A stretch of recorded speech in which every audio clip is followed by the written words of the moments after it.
और आपको अगर कहे कि मुकेश सहनी आ रहे हैं तो इस बात पे विश्वास नहीं कीजिए। क्लियर है कि वीआईपी पार्टी खास करके एनडीए में तो दूर दूर तक नहीं जाने वाले, महागठबंधन में है और अपनी हम लोग सरकार बनाएंगे। और मांझी जी से भी आग्रह करते हैं, वो बिंदर जी को कह रहे हैं कि मांझी जी अभी 35-40 सीट काम किए हैं, तो 35-40 सीट तो मैं मानता हूँ कि ज्यादा है, लेकिन कम से कम 20 से 25 सीट उनको मिलना चाहिए। तो मैं चिराग पासवान जी को भी मैं कहना चाहूंगा आपके माध्यम से कि आप मजबूती से अड़े रहिए। आपका पार्टी का कम से कम एनडीए गठबंधन में 50 सीट मिलना चाहिए, क्योंकि अपने भविष्य का चिंता नहीं है। अगर भविष्य का चिंता होता तो भारतीय जनता पार्टी का बात मान के हो सकता है सीएम का चेहरा होता। नमस्कार, आप देख रहे BMW न्यूज बिहार, आपके साथ मैं हूं रिया सुमन। देखिए, सन ऑफ मल्लाह कहे जाने वाले वीआईपी सुप्रीमो को अध्यक्ष मुकेश सहनी का आज प्रेस वार्ता था। बता दें, मोरिया होटल में उन्होंने प्रेस वार्ता किया और उनके पार्टी में 2 दिग्गज जो लोग हैं वो सम्मिलित हुए हैं। आज मिलन समारोह था, वो लोग पार्टी का सदस्यता ग्रहण किए। उसी बीच बता दें, मुकेश सहनी से बातचीत हुई और मुकेश सहनी ने यह भी कहा कि वो एनडीए गठबंधन से दूर दूर तक कोई नाता उनका नहीं है, वो महागठबंधन में सम्मिलित है और महागठबंधन की पटना में कल बड़ी बैठक होने वाली है, जिसमें अध्यक्षता करेंगे लालू प्रसाद यादव के बेटे तेजस्वी यादव। सबसे पहले आप सुने इनका बयान, क्या कुछ कहते नजर आ रहे हैं। बहुत बहुत धन्यवाद। आज मिलन समारोह में पूर्व आईपीएस मोहम्मद होगा साहब, आप सब देख रहे हैं कि वीआईपी पार्टी परिवार में आए हैं और साथ में उनके मित्र साहब भी आए हैं साथ में। और मुझे खुशी प्राप्त हो रहा है कि हमारे मोहम्मद होगा साहब अच्छे पद पर आईपीएस कंप्लीट करके सर्विसेज दे रहे थे पीआईबी के पद पर। उन्होंने 2 महीना पहले हमसे मुलाकात की और उन्होंने अपना इच्छा जाहिर की कि हम समाज में कुछ बदलाव करना चाहते हैं, मैं आपसे जुड़ना चाहता हूं। और मैंने उस समय ही नूर साहब को हमने स्वीकृत दिया कि आप आइए, आपको वेलकम हम लोग करते हैं। और निश्चित तौर पर जो आपका विचार है गरीब पिछड़ा दलित सभी समाज को लोगों को आगे लेके जाने का, ये एक बड़ा प्लेटफॉर्म होगा, क्योंकि यही सोचकर हम भी मुंबई से बिहार आए और बिहार में अपने लोगों को हक अधिकार के लिए लड़ाई लड़ रहे हैं।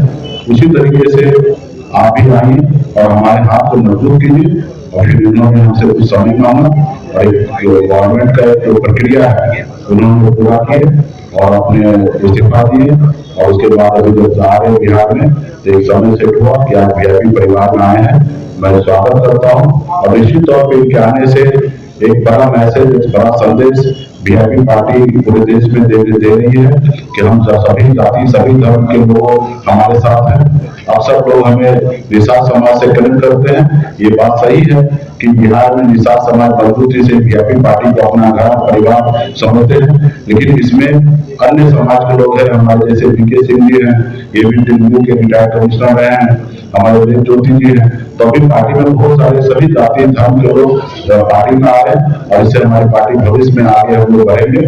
और हम भी हमारी पार्टी पे भरोसा करने के लिए पुनः मैं मोहम्मद होगा साहब को मैं धन्यवाद देता हूँ। और आपके नेतृत्व में हमारी पार्टी आगे चलेगी और आप खुलकर आप अपने समाज के लिए, अपने राज्य के लिए, अपने गरीब पिछड़ा दलित भाई के लिए, सभी के लिए अपने मनपसंद तरीके से काम कीजिएगा। यहाँ पे कहीं पे आपको कोई चीज का रोक टोक नहीं होगा और आप हमारे कंधे से कंधे मिलाकर हमारे साथ काम कीजिए। हम लोग एक साथ रहकर अपने बिहार को और अपने लोगों को आगे बढ़ाएंगे। तो बहुत बहुत धन्यवाद देता हूँ। और आप लोग कुछ बात रखना है तो आप बात रख सकते हैं। कितने सीटर का आपका डिमांड है? देखिए, अभी महागठबंधन का बैठक होने वाला है बिहार में और हम लोग बैठेंगे और कितने सीट पर लड़ना है डिमांड करना वो तो गठबंधन के प्लेटफॉर्म पे करना है। और जब गठबंधन के प्लेटफॉर्म पर स्वीकृत हो जाएगा तो आप लोगों के बीच में आपको इसकी जानकारी हम लोग दे देंगे। हम लोग बहुत ही कंफर्टेबल है, हमारे पास 243 सीट है और हम सब मिलकर मजबूती से 243 पे लड़ेंगे और सब सीट पर जीत हासिल करेंगे और बिहार में तेजस्वी प्रसाद यादव जी के नेतृत्व में हम अपनी सरकार बनाएंगे।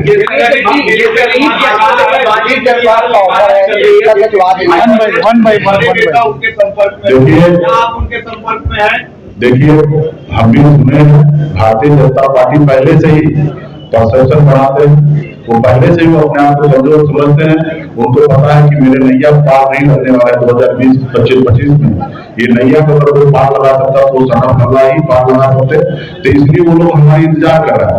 मैं वहां पे जाने वाला नहीं हूँ। और दूसरा उनका एक और परसेप्शन है कि अपने गठबंधन के सहयोगी को सीट नहीं देना, खास करके चिराग पासवान जी को, माजी जी को, उपेंद्र जी को, ताकि उनको ये हमेशा बताते रहेंगे कि सहनी जी हमारे साथ आ रहे हैं, इसलिए थोड़ा कम सीट में आप एडजस्टमेंट कर लीजिए। तो मैं चिराग पासवान जी को भी मैं कहना चाहूंगा आपके माध्यम से कि आप मजबूती से अड़े रहिए। आपका पार्टी का कम से कम एनडीए गठबंधन में 50 सीट मिलना चाहिए। और आपको अगर कहे कि मुकेश सहनी आ रहे हैं तो इस बात पे विश्वास नहीं कीजिएगा। क्लियर है कि बीजेपी पार्टी खास करके एनडीए में तो दूर दूर तक नहीं जाने वाले, महागठबंधन में है और अपनी हम लोग सरकार बनाएंगे। और माजी जी से भी आग्रह करते हैं, उपेंद्र जी को कह रहे हैं कि माजी जी अभी 35-40 सीट काम किए हैं, तो 35-40 सीट तो मैं मानता हूँ कि ज्यादा है, लेकिन कम से कम 20 से 25 सीट उनको मिलना चाहिए। और उसी तरीके से उपेंद्र जी को भी मिलना चाहिए। और हम लोगों के पास कोई दिक्कत नहीं है, हम लोग मजबूती से लड़ेंगे।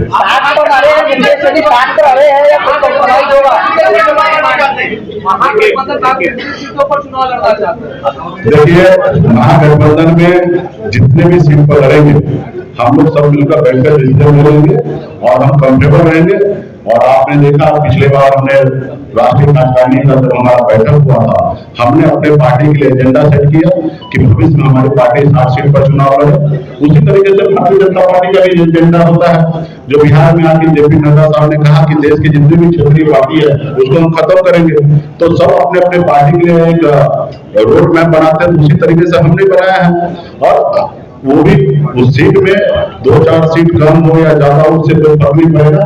हम मजबूती से महागठबंधन लड़ाई लड़ेंगे, गरीब पिछड़ा दलित सभी समाज के हर वर्ग के लिए लड़ाई लड़ेंगे। और आपको तो आपने देखा कि मेरी लड़ाई जो है दिल्ली की सरकार से आरक्षण की लड़ाई है, जिसके लिए मैंने सब चीज को त्याग दिया। मंत्रिमंडल हमारे छीन लिए गए, हमारे विधायक ले लिया गया, और फिर अभी कुछ किस मुंह से वो लोग हमको बुला रहे हैं, हमको उन पे तरस आ रहा है कि इतना सब चीज करने के बाद भी वो अभी भी मेरे इंतजार कर रहा है। तो ये कहीं ना कहीं उनको दर्शाता है कि राज्य में वो लोग कमजोर है। एक तरफ प्रधान की सोचिए उनको डैमेज करेंगे, बहुत सारे लोग हैं जाति धर्म के लोग हैं जो उनको पसंद नहीं कर रहे। 20 साल पुराना सरकार है और नीतीश जी के नेतृत्व में निश्चित तौर पे सब लोग परेशान हो चुका है कि अभी क्या युवा सरकार चाहिए और युवा सरकार हमें लोग देने वाले हैं।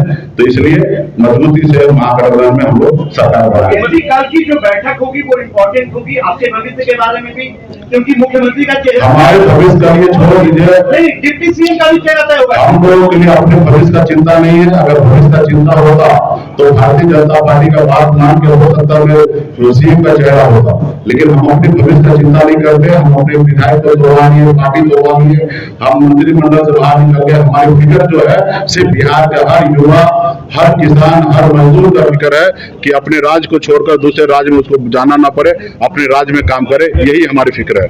बीजेपी और एनडीए के लिए हमारे सीनियर और पुलिस कैडेट कमिश्नर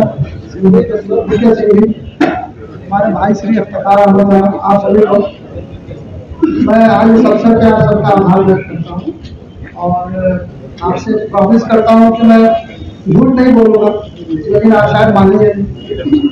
तो इसलिए मैं अपनी बात आगे बढ़ाते हुए कहता हूँ कि मैं 3 पार्ट में आपको अपनी छोटी सी जर्नी पहला ये आपका सबका एक कॉमन प्रश्न होगा कि आपने राजनीति ज्वाइन क्यों की और वाई वीआईपी बनी। तो जैसा विजय सिंह साहब ने बताया, काफी 28 वर्ष की लंबी सेवा के बाद अब मुझे अपने गांव और अपने प्रदेश से बहुत ही प्रेम है, लेकिन मैं पिछले लगभग 30 सालों में बाहर था। तो अब मेरे पास वहाँ पर बहुत करने को कोई गुणात्मक या क्वालिटेटिव वर्क था नहीं। बहुत सीनियर लेवल पे जाके आप बहुत ही इसको करें ना, ऐसे टावर में आप बंद हो जाते। तो मेरे अंदर एक वो था छटपटाहट कर रही थी कि कुछ करना है समाज को और के जाके कुछ देना है। तो उस वजह से ये राजनीति मेरी जिसको कहते हैं प्रथम चॉइस थी कि जाना है लौट के और बिहार जाना है और सीतामढ़ी जाना है। अब ये बात की वाई वीआईपी, तो राजनीति में आप जब अपना सफर शुरू करने वाले रहते हैं तो ऐसा नहीं है कि मेरी मित्रता या मेरा परिचय केवल उनके सानिध्य से था। उससे पहले मेरे राष्ट्रीय पार्टी और जितने भी सभी आपके जो बिहार में दल है उनमें मेरे अच्छे सारे मित्र। तो मैंने सबसे व्यापक विचार विमर्श जिसको कहते हैं, मेरे हिसाब से नेतृत्व के 3 गुण होते हैं, सरल, सुलभ और उपलब्ध। और ये 3 गुण आपको किसी भी बड़े राजनीतिक दल में नहीं मिलेंगे। श्री मुकेश सहनी जी की सहृदयता कहिए या बड़प्पन कहिए, ये सरल भी है, सुलभ भी है और उपलब्ध भी है। तो मुझे अपनी कहानी शुरू करने के इससे अच्छा मौका मिलेगा। और जहाँ आपको सम्मान मिलेगा, जहाँ आपको आदर मिलेगा, वही जाएगी। तो VIP was my first and last choice. मैं कहीं और किसी और दरवाजे पर ध्यान नहीं, और मुझे जरूरत भी नहीं थी। दूसरी वजह कि मैं आया क्यों, उसकी वजह यह है कि बिहार में आप देखते हो, ठीक है, जो सत्यता है वो सत्यता है। हमारा समाज वर्गीकृत है, क्लासिफाइड है, वर्टिकल्स में बटा हुआ है। ये इसके नेता है, ये उसके नेता है, ये उसके नेता है। मैं आपसे पूछता हूँ कि 18% आबादी का कौन सा नेता है? किसकी आवाज है जो आप सुनना चाहते हैं, या कौन है जो उनके बिहार में बात करता है? तो मैं करना चाहता हूँ उनके बिहार में बात। मैं उनकी समस्याएं उठाना चाहता हूँ, मैं उस समाज का वायस बनना चाहता हूँ। तो जिस तरह से समय श्री मुकेश सहनी जी अपने विशाल समाज के लिए आवाज बन रहे हैं और चाहते हैं कि विशाल समाज उसी सम्मान और उसी ऊंचाई के साथ जीवन व्यतीत करे, तो मैं भी चाहता हूँ कि जो समाज हमारा जो स्ट्रॉन्ग 18% आबादी का हिस्सा है वो मुख्य धारा से छूट न जाए, उसकी आवाज भी हर वो फोरम पर उठाई जाए और हर जगह की जाए और हर जगह उनको उचित प्रतिनिधित्व दिलाया जाए जहाँ उनका हक है। उसके लिए मुकेश सहनी जी ने ओपन, जिसको कहते हैं हट, और खुले दिल से स्वागत किया कि आपके विचार अच्छे हैं, आप आइए मेरे साथ, हम सब मिलकर बिहार को सुंदर करेंगे, अपने समाज के लिए काम करेंगे। अब जैसे मैं बता रहा था कि दूसरा आपका ऑब्वियस प्रश्न ये होगा कि वक्फ बिल के बारे में। वक्फ बिल के बारे में थोड़ी देर हो गई है, क्योंकि एक्ट ऑलरेडी बन चुका है, माननीय महामहिम का अनुमोदन भी प्राप्त हो चुका है। तो ये कॉन्स्टिट्यूशनल मॉरलिटी का प्रश्न है। अब वो वक्फ बिल सुप्रीम कोर्ट में जुडिशियल रिव्यू में है, इसलिए हमारा या किसी और का बहुत कुछ उस पर बोलना उचित नहीं है। और जो संगठन है, जो मुस्लिमों के ऑर्गेनाइजेशन हैं, वो वहाँ रिप्रेजेंट कर रहे हैं, अच्छे अच्छे अधिवक्ता लगे हुए हैं। तो आर्टिकल 25 और 26 से जो सरकार ने जो जिसको कहते हैं, जो भी उसके आर्टिकल की इथोस को जो है उसने वायलेट करके और जैसे भी एक्ट लाया हो, अब सुप्रीम कोर्ट, माननीय सुप्रीम कोर्ट के हम सबको भरोसा होना चाहिए, वो रिव्यू करेंगे और वो देखेंगे कि ये सस्टेन करता है कि नहीं करता है, और आगे की आगे देखी जाएगी। लेकिन हाँ, ये जरूर है कि मुस्लिम समाज इस एक्ट से और अपने निजी मामला में दखलंदाजी से क्षुब्ध है, और जो संरक्षण आर्टिकल का था उस संरक्षण के ऊपर उनको अविश्वास पैदा हो गया। तीसरी बात कि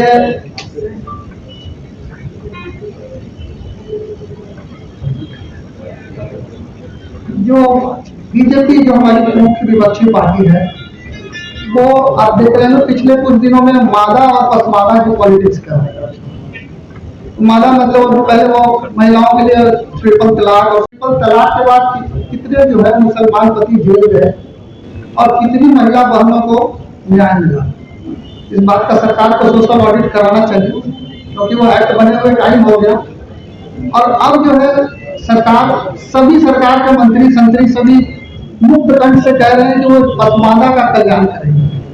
और मेरा ये मानना है कि मुसलमान या तो पूरे के पूरे बैकवर्ड है, 18% पिछड़ा है, और या नहीं तो मुसलमान में कोई ऐसा मुसलमान आप हमको बता दीजिए जो उच्च वर्ग या उच्च कुलीन या ऐसा हो जो ये क्लेम कर सके कि ये राजा का बेटा है या महाराजा का बेटा है। सबकी हालत वही है। उर्दू में कहावत है ना कि जो ऐन की हालत वो गैन की हालत, दोनों मुंह पाए हुए हैं, दोनों को भूख लगी हुई और दोनों सड़कों पे है। तो इसलिए मुसलमान समाज को विभाजित करने का जो ये सरकारी प्रोपेगेंडा जिसको कहते हैं, और उसमें अनफॉर्चुनेटली कुछ मुस्लिम लीडरान भी शामिल है जो आजकल पसमादा का राज गा रहे हैं। मुसलमान अपने आप को कभी अग्रज, पिछड़ा या पसमादा, ये धर्म की उत्पत्ति ही इसी बात के विरोध में हुई है कि मुसलमान एक है और एक ईश्वर को मानने वाला, और इसमें कोई जाति व्यवस्था नहीं है। तो इस षड्यंत्र को कि मुसलमानों को बांटा जाए, फिर से मुसलमान अगर जातियों में बट गया तो फिर मुसलमान तो इथोस ऑफ इस्लाम जिसको कहते हैं, इस्लाम का कोई प्रासंगिकता नहीं रहेगी। मेरा मुस्लिम संगठनों से खास करके जितने भी हमारे ऑर्गेनाइजेशन हैं, देवबंद हुआ, दारुल उलूम देवबंद हुआ, जमात इस्लामी हुआ, और India Muslim personal law board हुआ, हमारी जमात शरिया हुई, राय शरिया हुई, उन सबसे मेरा अनुरोध है कि वो सिर्फ और सिर्फ मौसमी बरसात में वो आके हर बिल और हर एक्ट के खिलाफ बाहर आ जाए। उनको जब भी दीन से लगता है कि ये इनके स्टेटस को डिस्टर्ब किया जा रहा है तो वो सब बाहर आ जाते हैं। लेकिन जो सोशल रिफॉर्म का और जो इंटरनल रिफॉर्म का काम मुसलमानों के बीच होना चाहिए, हमारी किसी ऑर्गेनाइजेशन ने न डेयर किया, न हिम्मत किया और न उसको छूने की कोशिश की। मेरा उनसे विनम्र निवेदन है, मेरी मुखलसाना आर्जी गुजारिश है इन सब लोगों से, लेकिन जिन लोगों का हमने नाम लिया है कि आप अंग्रेज बुलाइए, मुसलमान के वोट की कीमत सिर्फ और सिर्फ इकट्ठे है। अगर मुसलमान का वोट बढ़ गया तो वो किसी काम का नहीं, आप भी डिवैल्यूड हो जाएंगे, आपका वोट भी डिवैल्यूड हो गया। और इस बात की पूरी संभावना है कि आपकी वोट ऐसे भी आज की डेट में आपके वोट इररिलेवेंट कर दिया है। तो इस इररिलेवेंसी को रोकने के लिए इकट्ठा होइए, जुड़िए और मुसलमान समझ के वोट करिए, मुसलमान समझ के जिंदा रहिए, समाज में वैसे ही रहिए। Thank you very much. आपने सुना, उन्होंने चिराग को लेकर, मांझी को लेकर और उन्होंने उपेंद्र कुशवाहा को लेकर बड़ा बयान दिया। कहा कि आप अपने सीटों पे अड़े रहें और मैं आपकी पार्टी में आने वाला नहीं हूं, भाजपा आप लोग को गुमराह कर रही है। चिराग को उन्होंने कहा कि आप 40 सीट मांग रहे हैं तो 40 सीट पे अड़े रहें। वीआईपी सुप्रीमो का वहां पे कोई दूर दूर तक नाता नहीं है। फिलहाल आपकी क्या प्रतिक्रिया कमेंट में जरूर बताएं। बहुत बहुत धन्यवाद। सूर्या हॉस्टल एक बार अपने बच्चे को जरूर भेजें। सीमांचल का सर्वश्रेष्ठ हॉस्टल 4ठी कक्षा से 10वीं तक कोचिंग एवं ट्यूशन निःशुल्क, बेहतरीन और हर सुविधा से लबरेज। हमारा पता है दलन कटिहार। संपर्क करें 7903464641 पर। हमारा वीडियो अगर आपको अच्छा लगा हो तो आप हमारे वीडियो को लाइक करें, शेयर करें और हमारे चैनल को सब्सक्राइब जरूर करें।